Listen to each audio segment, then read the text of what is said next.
hati-hati, marilah kita bersama-sama berubah cara pandang kita. Mas, jadi kemarin ketika video ini dibikin, kemarin itu kan putusannya Peggy udah keluar kan, Mas. Nah, putusannya ini sebenarnya adalah putusan pra-peradilan. Nah, sebelum kita ngomongin tentang putusannya Peggy Setiawan ini ya, Mas, aku pengen ngasih tahu dulu, atau aku pengen tahu dulu pra-peradilan itu apa sih, Mas? Oke, jadi begini, istilah pra-peradilan itu adalah peradilan sebelum peradilan, jadi sebelum perkara itu disidangkan di pengadilan. Walaupun pada kenyataannya sidang pra-peradilan itu ada di pengadilan kan gitu, tapi bukan bagian dari sistem peradilan. Artinya dia memeriksa apakah seseorang itu layak untuk diadili atau tidak, seseorang itu boleh dan bisa diadili atau tidak. Jadi yang diperiksa adalah formilnya. Formilnya artinya sah atau tidak sih seseorang itu bisa dibawa ke pengadilan. Sah tidak sih, boleh nggak sih seseorang dibawa ke pengadilan. Itu pra-peradilan adalah memeriksa apakah seseorang itu penetapannya sebagai tersangka misalnya, atau penahanannya itu sah atau tidak, atau boleh atau tidak, sesuai dengan undang-undang yang berlaku atau tidak. Jadi akan diperiksa di dalam sidang pra-peradilan apakah seseorang itu ditetapkan sebagai tersangka berdasarkan sesuatu yang sah atau tidak, atau seseorang ditahan itu sebagai tersangka kemudian ditahan sah atau tidak. Oke.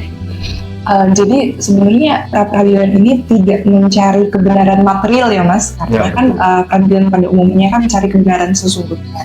Sedangkan pra-peradilan ini tidak, sehingga saya itu takutnya masyarakat itu karena mendengar kata peradilan di depan dan mengesampingkan kata pra-nya, sehingga mereka tuh konotasinya itu adalah peradilan yang sesungguhnya nih, Mas.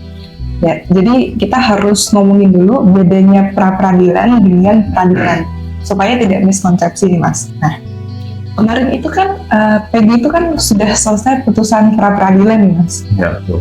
Konsekuensinya adalah bahwa Peggy ini tidak memenuhi syarat untuk dilanjutkan ke peradilan yang mencari kebenaran material itu kan, Mas. Sekarang udah dengar belum putusannya? Sedikit banyak saya mendengar kan, sedikit banyak saya mendengar, sedikit banyak saya juga memperhatikan alasan-alasan dari putusan tersebut. Iya, pertimbangan Ya, hakim ini ya, Mas. Nah, gimana nih, Mas? Kita kan juga sudah mendengar, karena kemarin ada live juga ya untuk putusan Peggy Setiawan ini. Apa saja nih, Mas, yang bisa kita highlight dari putusan Peggy Setiawan ini? Baik, jadi yang pertama harus kita perhatikan bahwa seperti yang tadi disampaikan bahwa ini bukan mencari kebenaran material, tapi formilnya. Formil itu artinya bukan dari pokok perkaranya, tetapi soal sah atau tidaknya. Jadi bukan berarti bahwa seseorang ini bersalah atau tidak, hanya saja bahwa penetapan tersangka Peggy ini tidak sah. Iya, betul. Itu tidak sah. Jadi dia harus tidak boleh ditetapkan sebagai tersangka karena penetapannya tidak sah, maka dicabutlah status tersangkanya gitu. Ini bukan kemudian apakah seseorang ini menjadi kan dia tidak bersalah, belum tentu kan. Tapi ini hanya mencari sah atau tidaknya seseorang ditetapkan sebagai tersangka si Peggy. Yang pertama itu. Yang kedua adalah kita melihat putusan ini sebagai sesuatu yang menggembirakan sekaligus sesuatu yang menyedihkan. Jadi ada ironi di sana. Yang pertama adalah menggembirakan karena putusan hakim, kan hakim tunggal ya, pra-peradilan itu. Putusan hakim mencabut status tersangka ya, begitu. Status tersangka dari Peggy, artinya Peggy bukan lagi tersangka yang selama ini ditetapkan oleh kepolisian sebagai tersangka. Menggembirakan karena hakimnya juga tidak serta-merta mengikuti apa yang diinginkan oleh termohon, dalam hal ini adalah kepolisian, agar mereka tidak bertindak sewenang-wenang. Jadi bisa jadi ke depannya masyarakat bisa menjadi memahami atau kemudian juga bisa melakukan hal yang sama apabila dirasa bahwa yang dilakukan oleh kepolisian dalam konteks penetapan tersangka, penahanan itu sewenang-wenang, maka mereka bisa mengajukan gugatan pra peradilan agar aparat penegak hukum tidak sewenang-wenang.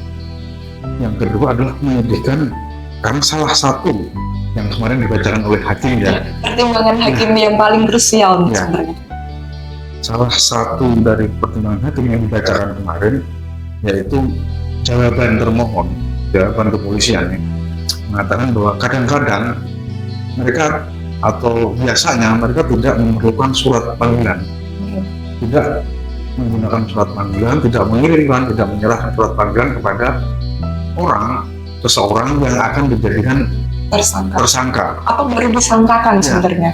Ini baru terduga, karena kan dalam proses harus ada penyelidikan lebih dahulu untuk diundang atau diundang dulu di kepolisian dalam tujuannya klarifikasi, baru kemudian kalau memang sudah dipastikan itu sebagai tidak pidana setelah melalui gelar perkara tentu saja baru mulai proses penyidikan.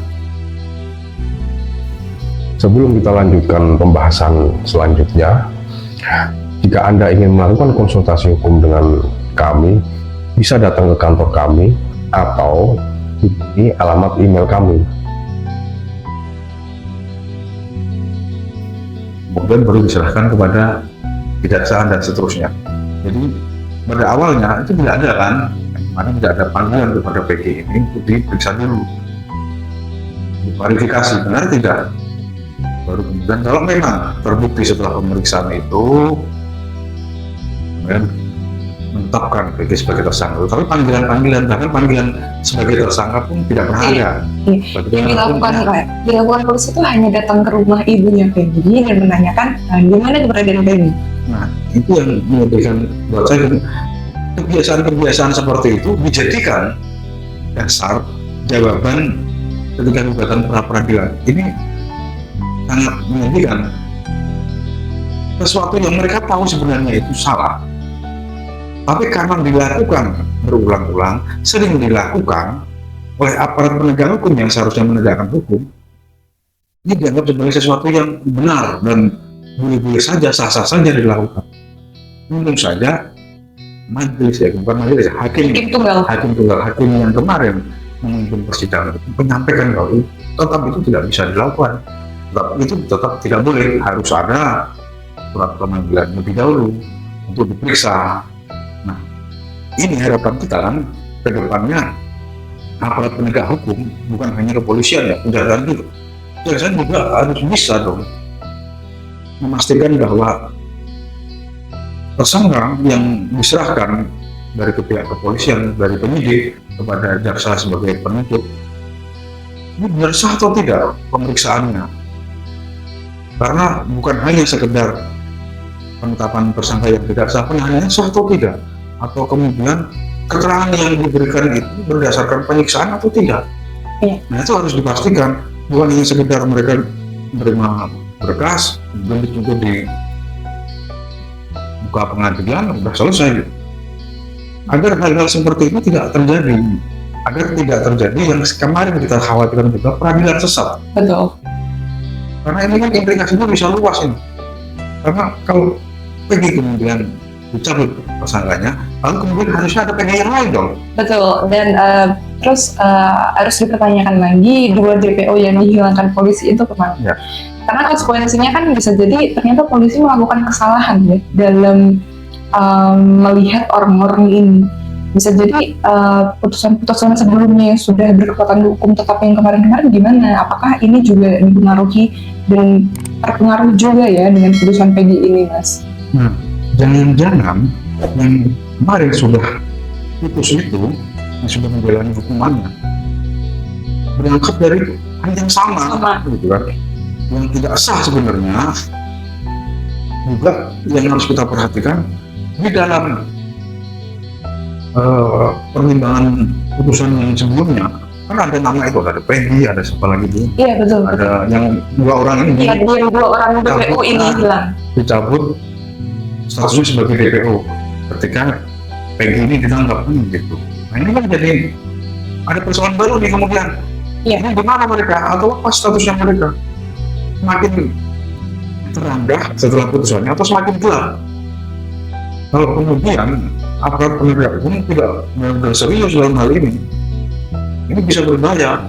Kalau sampai terjadi peradilan sesat yang kemarin juga kita khawatirkan di pembahasan sebelumnya, bukan hanya membahayakan bagi keadilan itu sendiri, tapi juga membahayakan hak asasi manusia, bahwa orang bisa ditangkap, didana sewenang-wenang, orang yang tidak bersalah bisa dihukum. Ini berbahaya, sedangkan orang yang kemungkinan besar bersalah lepas hanya karena bisa saja hanya untuk segera biar selesai perkaranya, kemudian aparat penegak hukum bisa angkat misalnya ngasih jabatan, atau yang ditakutkan oleh sebagian masyarakat untuk melindungi seseorang.